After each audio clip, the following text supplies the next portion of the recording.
My name is Erica Goss, and I'm a poet and writer living in Eugene, Oregon, in the United States.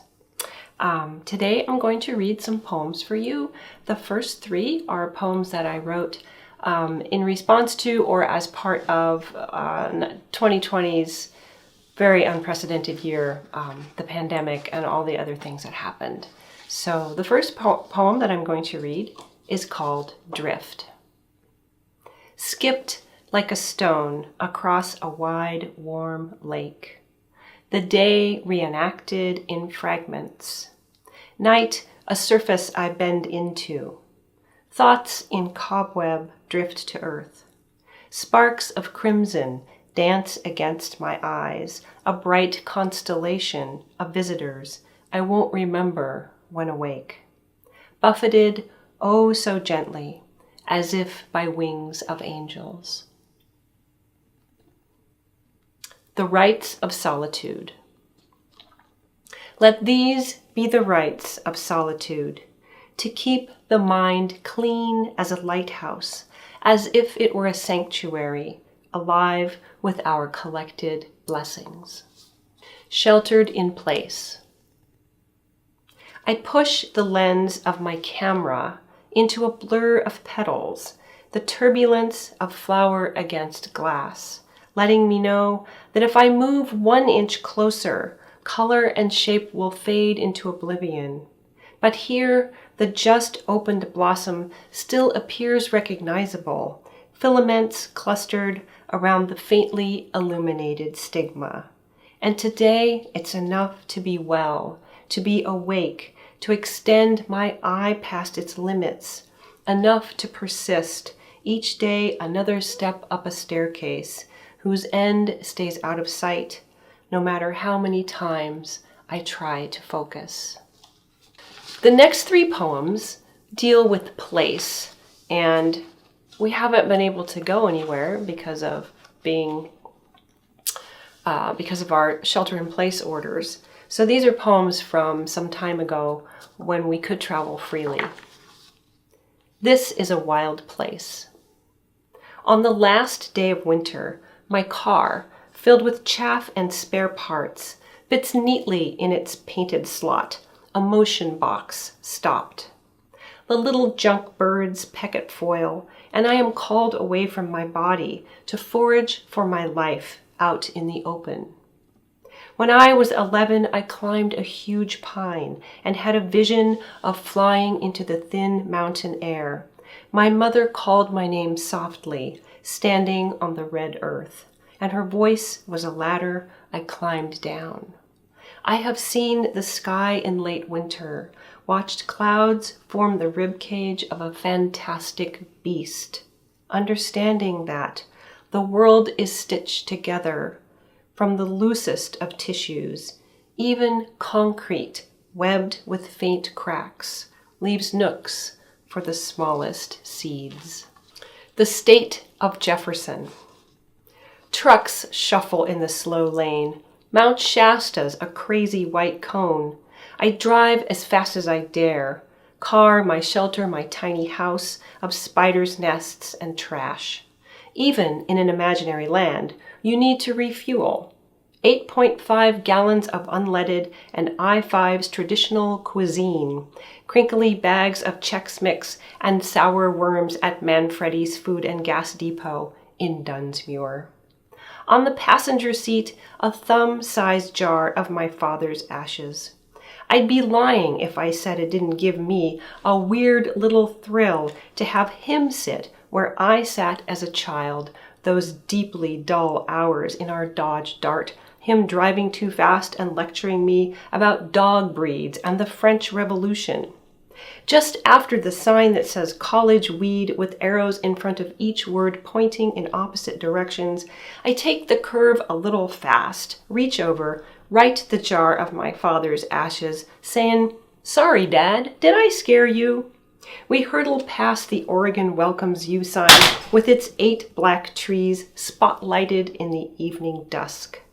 I am flying faster and faster down the mountain towards Ashland, but we're still in Jefferson, my father and I, land of the elegantly elegantly resting Penelope the dragon, of signs proclaiming no monument and Bigfoot crossing, of few people and a few million cows.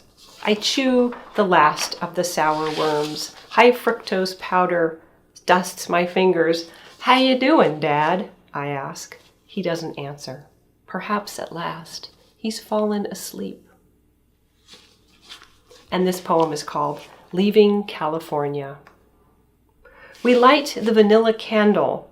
San Jose is expensive and sad. It's turned cold again, and the olive tree drops green and mauve leaves. My brother talks of loss and marriage as he walks through Central Park, his black eyes fresh and firm as young olives. Next year at this time, we'll look out the window at one perfect peak like a painting of Mount Fuji. Next year at this time, my brother will be a teacher in a city deep in dirty snow. Who will look at the olive tree with its bloom-loaded boughs? Who knows? In the lull before the packing, we count the things to leave behind.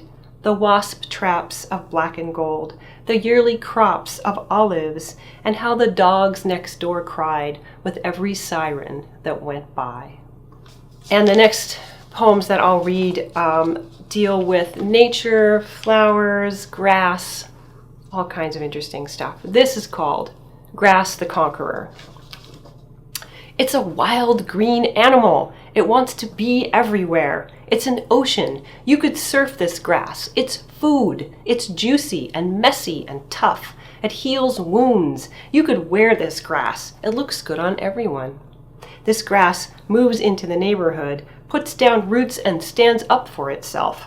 You can't mow this grass. It's out of your league. This grass is a machine. It laughs at your sidewalk. It eats concrete for breakfast. This grass will cut you. It's full of tiny knives. It grabs your ankle and trips you.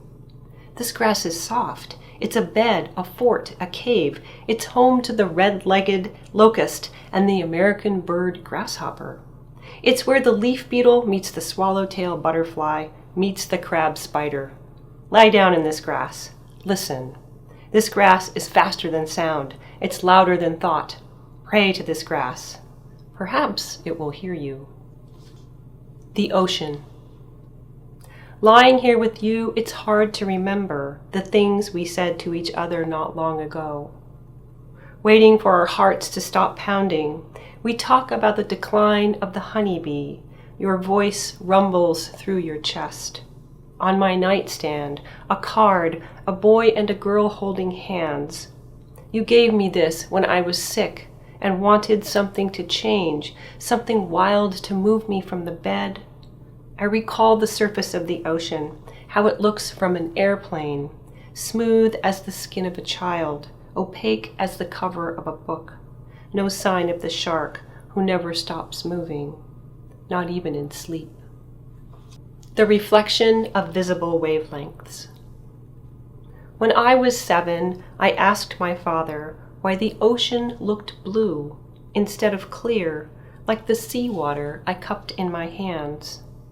Not given to quick explanations, he gazed at the line between ocean and sky.